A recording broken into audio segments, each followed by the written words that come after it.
Hi everyone, welcome back to my channel. కొన్ని ఇంగ్రీడియంట్స్తో healthy laddu చూపిస్తున్నాను. ఈ లడ్డు మోకాలు నొప్పులు వాళ్ళకి, రక్తహీనత వాళ్ళకి చాలా హెల్ప్ఫుల్. ఈ లడ్డు తయారు చేసుకుందాం.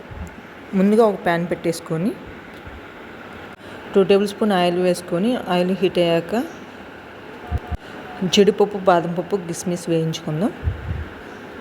నా దగ్గర ఉన్నవే వాడుతున్నానండి, డ్రై ఫ్రూట్స్. ఈ డ్రై ఫ్రూట్స్ని లైట్ గోల్డెన్ కలర్లో వచ్చేలాగా వేయించుకోవాలి. ఇలా వేయించుకున్న తర్వాత సపరేట్ బౌల్లో వేసుకొని 1 కప్ బొంబాయి రవ్వ వేసుకోవాలి. బొంబాయి రవ్వ నెయ్యిలో బాగా వేయించుకోవాలి. బొంబాయి రవ్వ నెయ్యిలో వేయించుకుంటే స్మెల్ బాగుంటుంది, టేస్ట్ కూడా చాలా బాగుంటుంది.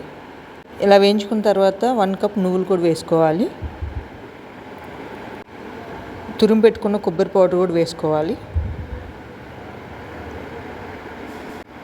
వీటన్నిటిని నెయ్యిలో బాగా ఫ్రై చేసుకోవాలి. ఇలా వేయించుకున్న తర్వాత 1 కప్ రాగిపిండి వేసుకోవాలి. రాగిపిండి కూడా పచ్చి స్మెల్ పోయేలాగా వేయించుకోవాలి. నా ఛానల్ చూసిన మీ అందరికీ మంచి టిప్ చెప్తున్నాను.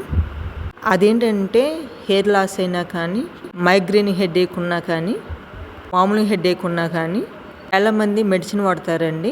ఆ ఓవర్ డోస్ మెడిసిన్ వల్ల కొంచెం బాడీలో మార్పులు వస్తూ ఉంటుంది. మెడిసిన్ ఏమీ వేసుకోకుండా రోజు తలకి కలబంద పెట్టుకుంటే ఆటోమేటిక్గా హెడేక్ అనేది కంట్రోల్ అయ్యింది. వీడియో చూసిన తర్వాత ఈ టిప్ ఫాలో అయితే మీ ఎక్స్పీరియన్స్ షేర్ చేసుకోండి. వేయించుకున్న తర్వాత ముందుగా వేయించుకున్న జీడిపప్పు, బాదం పప్పు, కిస్మిస్ కూడా వేయించుకొని ఒక్కసారి అలా కలిపేసుకుందాం. ఇలా కలిపేసుకొని 2-3 ఇలాచీలు కూడా వేసుకోవాలి. స్టవ్ ఆపేసుకొని పూర్తిగా చల్లారాక వీటన్నిటిని మిక్సీ పట్టుకోవాలి. నా ఛానల్ చాలామంది చూస్తున్నారు కానీ ప్లీజ్ ఒక్కరు కూడా లైక్ చేయట్లేదు. లైక్ చేసి సబ్స్క్రైబ్ చేసుకోండి. పూర్తిగా చల్లారాక ఒక మిక్సీ జార్లో వీటన్నిటిని వేసేసుకుందాం. కచ్చాపచ్చాగా గ్రైండ్ చేసుకుందాం. గ్రైండ్ చేసుకున్న తర్వాత మీరు ఎంతైతే స్వీట్ తింటారో అంత బెల్లం వేసుకోవాలి. బెల్లం కూడా మిక్సీ పట్టుకొని ఒక బౌల్లో వేసేసుకుందాం. బెల్లము పిండి మొత్తం కలిసిలా కలిపేసుకోవాలి. ప్లేస్లో మీరు నెయ్యి వేసుకొని అయినా లడ్డు చుట్టుకోవచ్చు అండి, లేదంటే ఎలానైనా లడ్డు చుట్టుకోవచ్చు. ఎందుకంటే మనం వీటన్నిటిని నెయ్యిలోనే ఫ్రై చేసుకున్నాం కాబట్టి.